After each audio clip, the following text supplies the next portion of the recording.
Hi friends, social media ஃபுல்லாக பார்த்தீங்க அப்படின்னா சரியான சம்பவம் போயிட்டுருக்குன்னு தான் சொல்லணும். அந்த அளவுக்கு வந்து லியோக்கும் கோலிக்கும் வந்து கம்பேரிசன் போயிட்டுருக்கு. ஸோ அந்த அளவுக்கு வந்து லியோவோட ரெஸ்பான்ஸ் வந்து இப்போ வந்து பார்த்தீங்க அப்படின்னா, அதாவது 2 வருஷத்துக்கு அப்புறம் பார்த்தீங்க அப்படின்னா ஹைப்பு கூடியிருக்குன்னே சொல்லணும். அந்தளவுக்கு ரெஸ்பான்ஸ் பயங்கரமாக கூடியிருக்குது. ரிசப்ஷனும் வேறு லெவலில் சொல்கிறாங்க. ஸோ ரசிகர்கள் இருக்கட்டும், காமன் ஆடியன்ஸ் முதல் எல்லாருமே வந்து லியோவை வந்து கோலி கூட கம்பேர் பண்ணி பேசும்போது லியோ சூப்பராக இருக்குது அப்படிங்கிற மாதிரி சொல்ல வச்சுருக்காங்க. ஸோ அதுக்கு வந்து இந்த டேரக்டர் லோகேஷ் கனகராஜ் அவர்களுக்கு ஒரு மிகப்பெரிய நன்றி சொல்லணும். ஏன்னா அந்த அளவுக்கு வந்து லியோ வந்து பெர்ஃபார்மன்ஸ் பண்ணலை. கைதியும் விக்ரமும் பார்க்கும்போது லியோ வந்து சுமாராக தான் இருந்துச்சு அப்படிங்கிற ஒரு டாக் இருந்துச்சு. இப்போ பார்த்தீங்க அப்படின்னா கூலியை பார்த்துட்டு எல்லாருமே வந்து லியோ வந்து வேறு லெவலில் இருந்துச்சு.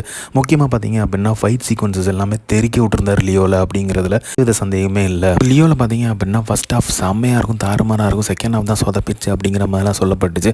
ஆனால் கூலியில் ஃபஸ்ட் ஹாஃபும் செகண்ட் ஹாஃப் ரெண்டுமே வந்து எந்த ஒரு ரெஸ்பான்ஸும் இல்லை, ரியாக்ஷனுமே இல்லை. ஸோ மற்றவங்க பார்த்தீங்க அப்படின்னா எப்படினாலும் சொல்லிட்டு, பட் ஜென்ரல் ஆடியன்ஸ் வந்து இந்த மாதிரி ஒரு ரிவ்யூ தான் வந்துட்டு இருக்குது. ஸோ லியோவோட பார்த்தீங்க அப்படின்னா வேறு லெவல் சம்பவம் பண்ணியிருப்பார். ஒவ்வொரு விஎஃப்எக்ஸுமே சூப்பராக இருக்கும். முக்கியமாக பார்த்தீங்க அப்படின்னா ஐநா சீனும் இருக்கட்டும், இல்லை சேசிங் சீனாக இருக்கட்டும், ரெண்டுமே வந்து வேறு லெவலில் இருக்கும். ஸோ இதெல்லாம் பார்த்துட்டு வந்து பார்த்தீங்க அப்படின்னா லியோ வந்து வேறு லெவலில் சம்பவம் பண்ணியிருக்கு அப்படிங்கிறது 2 வருஷத்துக்கு அப்புறம் இப்போ சொல்லியிருக்காங்க.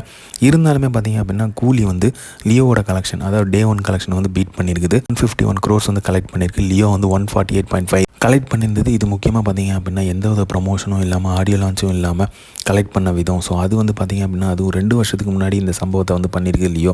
ஸோ அந்தளவுக்கு வந்து ரெஸ்பான்ஸ் பயங்கரமாக இருந்திருக்கு லியோவுக்கு அப்படிங்கிறது இப்போ வந்து எல்லாமே தெரிய வருது. கூலி படத்தில் பார்த்தீங்க அப்படின்னா மல்டி ஸ்டாரர்னே சொல்லலாம். அந்தளவுக்கு இருக்கிற ஸ்டார்ஸ் எல்லாத்தையுமே எல்லா லாங்குவேஜில் இருக்கிற ஸ்டாரையும் வந்து கொண்டு இறக்கியிருக்காங்க. அமீர் கானாக இருக்கட்டும், நாகார்ஜுனாவாக இருக்கட்டும், உபேந்திராவாக இருக்கட்டும், எல்லாருமே இருக்காங்க. அதை விட முக்கியமாக பார்த்தீங்க அப்படின்னா நம்மளோட சூப்பர் ஸ்டார் அவர்களும் இருக்கிறாரு. ஸோ இவங்கெல்லாம் கலந்து தான் இந்த படத்தை வந்து கொடுத்துருக்காங்க. ஆனாலும் இந்த ஒரு ரெஸ்பான்ஸ் வந்து இப்படி இருக்குங்கிறது நானும் நினச்சி கூட பார்க்கல. கண்டிப்பாக வந்து தமிழ் சினிமா ஒரு 1000 crores வந்து கிராஸ் பண்ணணும் அப்படிங்கிற எக்ஸ்பெக்டேஷன் எல்லாருக்குமே இருக்கும். எந்த ஃபேன், எல்லா ஃபேனுக்கெல்லாம் அப்பாற்பட்டு இந்த ஒரு தாட் இருக்குது. ஏன்னா எல்லா இண்டஸ்ட்ரியுமே வந்து அதை கிராஸ் பண்ணும்போது தமிழ் இண்டஸ்ட்ரி இன்னும் கிராஸ் பண்ணாமல் இருக்கே அப்படிங்கிற வருத்தம் இருந்து தான் செஞ்சது.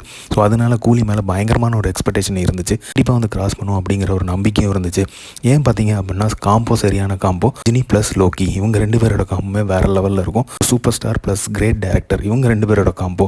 ஸோ அதன்படி தான் பார்த்துச்சு வேறு லெவல் சம்பவமாக இருக்கும் அப்படிங்கிற எக்ஸ்பெக்டேஷன் இருந்தது. என்னதான் தளபதி லோக்கியோட காம்பினேஷன் சூப்பராக இருந்தாலுமே அது வந்து பேன் இந்தியா படம் கிடையாது. ஆனால் இது வந்து பேன் இந்தியா. கண்டிப்பாக இந்த எக்ஸ்பெக்டேஷனை பூர்த்தி பண்ணும் அப்படிங்கிற ஒரு நம்பிக்கை இருந்துச்சு. ஏன்னா மல்டிப்ளெக்ஸில் ஃபுல்லாக ரிலீஸ் ஆச்சு, நார்த் இந்தியாவில் ரிலீஸ் ஆச்சு. ஸோ அதே மாதிரி பார்த்திங்க அப்படின்னா எல்லா லாங்குவேஜஸுமே பக்காவாக ரிலீஸ் ஆச்சு. எல்லா லாங்குவேஜோட ஸ்டார்ஸும் வந்து படத்தில் இருந்தாங்க. அப்படிங்கிறனால தான் எக்ஸ்பெக்டேஷன் வேறு லெவலில் ரீச் ஆச்சுன்னே சொல்லலாம். ஹைப்போட உச்சம் அப்படின்னே சொல்லலாம் இந்த படம்.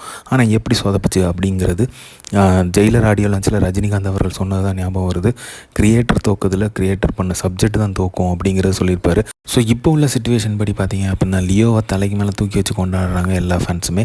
ஸோ அந்த அளவுக்கு வந்து சம்பவம் பண்ணியிருப்பார். ஆனால் லியோவில் உண்மையிலே பார்த்தீங்க அப்படின்னா வேறு லெவலில் தான் சம்பவம் பண்ணியிருப்பார். விஎஃப்எக்ஸ் எஃபெக்ட்ஸாக இருக்கட்டும், அதோட ஃபைட் சீக்வன்ஸாக இருக்கட்டும், எல்லாமே நல்லா தான் இருக்கும். ஸ்டாண்டலன் மூவி அப்படின்னாலே சம்பவம் பண்ணியிருப்பார் லோகேஷ் கனகராஜ். அதில் எந்த சந்தேகமே கிடையாது. நம்ம யாருமே மாநகரம் மாஸ்டரை மறக்கவே மாட்டோம். அந்த அளவுக்கு வந்து தான் கூலி மேலே ஒரு எக்ஸ்பெக்டேஷன் வந்தது. கண்டிப்பாக வந்து மாநகரத்துக்கு பெஸ்ட்டு மாஸ்டர், மாஸ்டருக்கு பெஸ்ட் கூலி வரும் அப்படிங்கிற எக்ஸ்பெக்டேஷன் இருந்துச்சு. ஆனால் வந்து இப்போவும் வரைக்கும் மாஸ்டர் தான் ஸ்டாண்டலோனில் பெஸ்ட் அப்படிங்கிற மாதிரி இருக்குது. ஸோ இது எதிர்பார்க்காத ஒரு ரிசல்ட் தான் லோகேஷ் கனகராஜ் அவர்கள்ட்ட இருந்து. என்னதான் நாம் வந்து தளபதியோட ரசிகராக இருந்தாலுமே லோக்கிங்கிற ஒரு மனிதரை வந்து ரொம்பவே பிடிக்கும். ஸோ அவரோட ஒவ்வொரு படமுமே அடுத்தடுத்த மைல்கல்லை வந்து செட் பண்ணும் அப்படிங்கிற ஒரு நம்பிக்கை இருக்கும். ஸோ அதன்படி தான் வந்து கூலி மேலேயும் பயங்கரமான ஒரு நம்பிக்கை இருந்துச்சு. ஸோ அது வந்து சரி வர போகலாங்கிறது கொஞ்சம் வருத்தமாக தான் இருக்குது. இருந்தாலுமே மண்டேலேருந்து நம்ம பார்ப்போம். ஏன்னா புக்கிங் வந்து 4 days வந்து வேறு லெவலில் சம்பவம் பண்ணிட்டு தான் இருக்குது கூலி. இந்த மாதிரி தளபதி அப்டேட் தெரிஞ்சுக்கிறதுக்கு லைக் பண்ணுங்கள், ஷேர் பண்ணுங்கள், ஃபிலிமா சேனலை சப்ஸ்கிரைப் பண்ணுங்கள். தேங்க்யூ.